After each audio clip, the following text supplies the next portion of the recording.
What is going on? It is Daniel with Cuervo ATV, and today we are talking about E85 versus 110 or pump gas.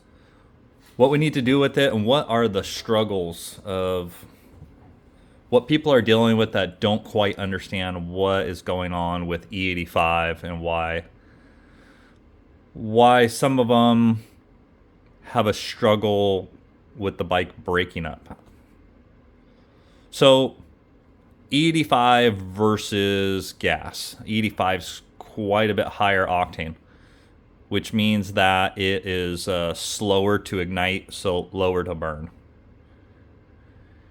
E85 in itself is mainly alcohol or methanol or whatever you would like to call it. Ethanol is alcohol. 15% of gasoline. So the evaporation point of ethanol is quite a bit lower. If you go to boil either of the fuels, the ethanol will boil and burn and evaporate at a much lower temperature. So what goes on with that is when you have the lower evap point of the fuel, it causes cooling, supercooling.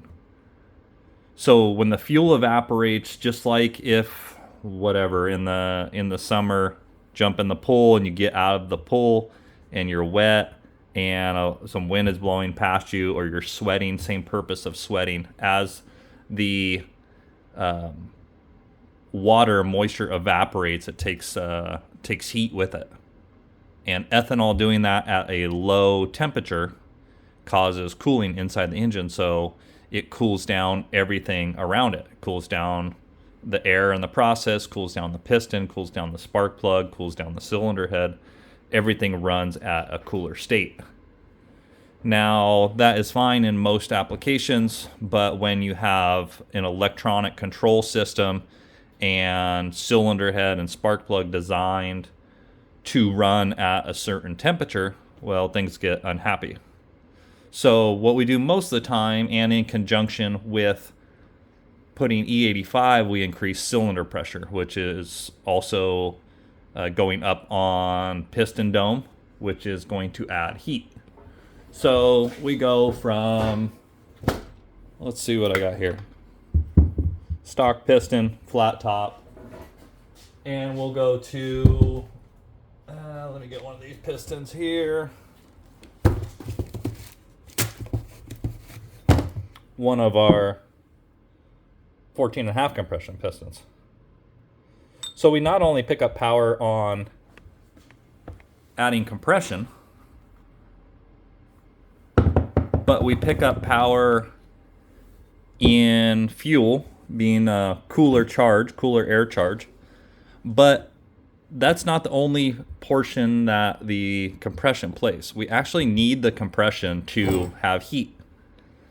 So if you put E85 on stock compression, well, the engine doesn't make enough heat to operate at that with that fuel temperature. So it gets too cool, causes it to break up under RPM. It's not able to process the fuel at that temperature over the RPM cycles. So normally an engine would get hotter under increased RPM. With the ethanol, they actually get colder, so you'll lose temperature due to the fuel volume coming in. So that is one of the major issues with E85 in this current generation of customers that don't quite understand why you can't just put E85 in something and it run. Is it needs temperature. So another struggle of what's going on is spark plug itself is a very simple one. In an engine that's modified on high compression, we might run a 9 heat range spark plug. That is colder than stock. Stock is an 8 heat range. When we switch to E85, we actually go to a hotter than stock spark plug. And not in hotter in how it sparks, like the actual running temperature of the ceramic electrode inside the plug will run at a hotter temperature based off of how much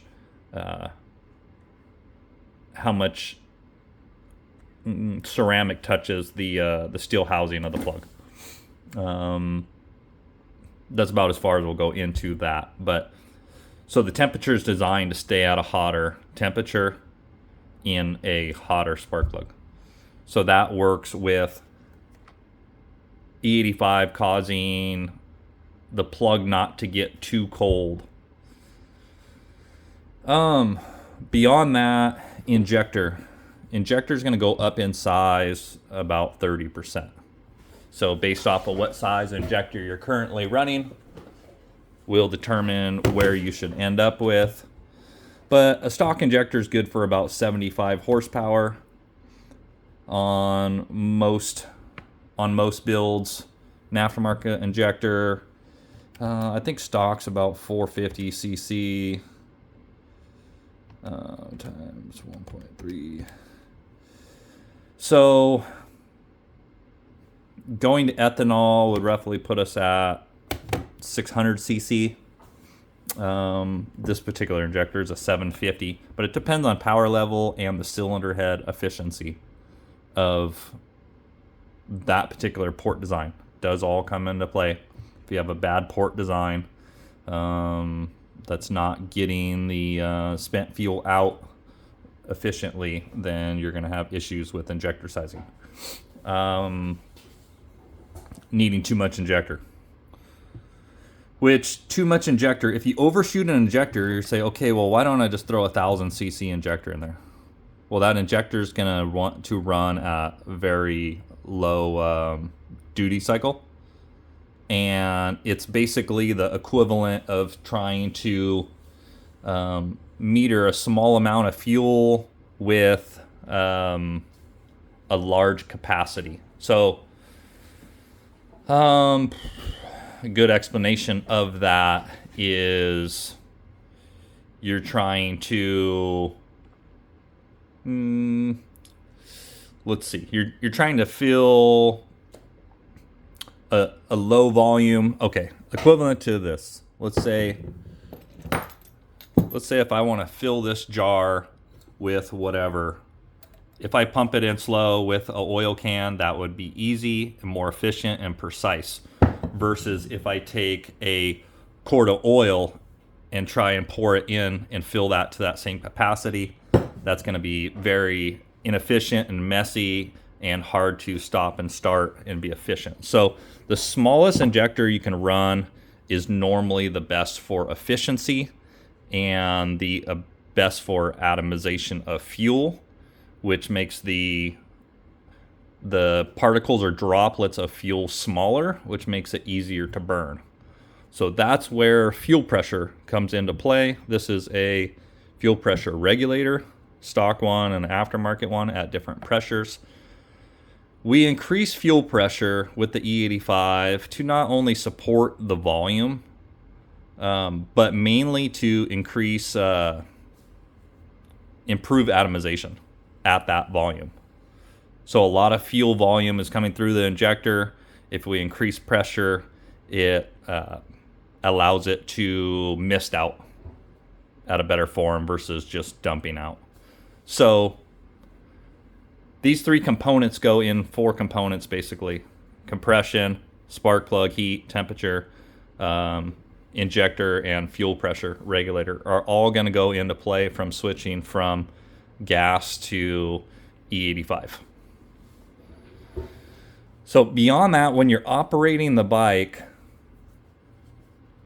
ATV, whatever you're operating, car, normally when you're on gas, you'll want to keep the temperature as low as possible because the temperature is going to increase on your pass, and you want to get the most power out of it by staying cool.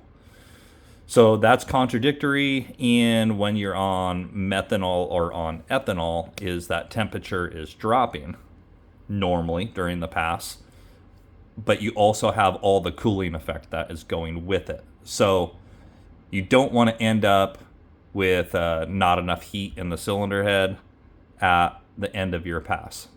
It'll cause it to break up. So, and with the current ECU calibrations, we need to start the runs at 185, 190 degrees. So we need to have temperature in the cylinder head. The engine needs to be hot. If it's too cold, it's going to cool down too quick and break up, not be able to burn the fuel efficiently at the RPM. So that is what's going on there. I hope that helps a little bit in some issues or confusion. A lot of guys seeing what's going on the car side, where you can go to flex fuel configuration. Mustang's a prime example with the 5 liter. That engine has quite a bit of power gains on E85, so it's very popular to do a conversion on that. But the untold story of why that works in that application is it's direct injected. So instead of running on a fuel system that's 40 to 60 psi, it's running at, I don't know what direct injection are, but they're more toward 800 psi or something. They're way higher on the direct injection, maybe even higher than that. But so it makes a big difference in the atomization, delivering the fuel volume with the ability of the engine to burn the fuel. That's where the direct injection in combination of port injection makes a huge difference. We don't have that opportunity here on the Raptor.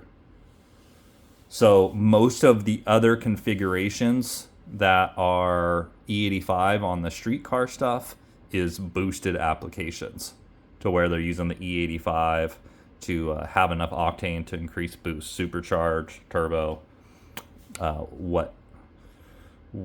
what they have there. So the boost pressure itself is heat. So it's working in combination of the E85. But E85 itself is a bit too cold. That's why we have these issues. So if it is cold out here in the Northwest in Oregon, once we get down into the 50s, the E85 bikes tend to have issues getting too cold, to where the throttle response will go away. They may blubber. If you get into a headwind or something, they may drop below temperature, and you'll be riding along, say in fifth gear, doing 50 miles an hour, and you'll actually have to slow down, increase RPM, make the engine build some heat to get back to where you want to go. So that is a thing. That is what I have for today. A lot goes into making an E85 bike run efficiently and properly, and it is not for everybody. So consider those things and give us a holler if you need some support on components for making a E85 conversion. So that is it. We will talk to you on the next one.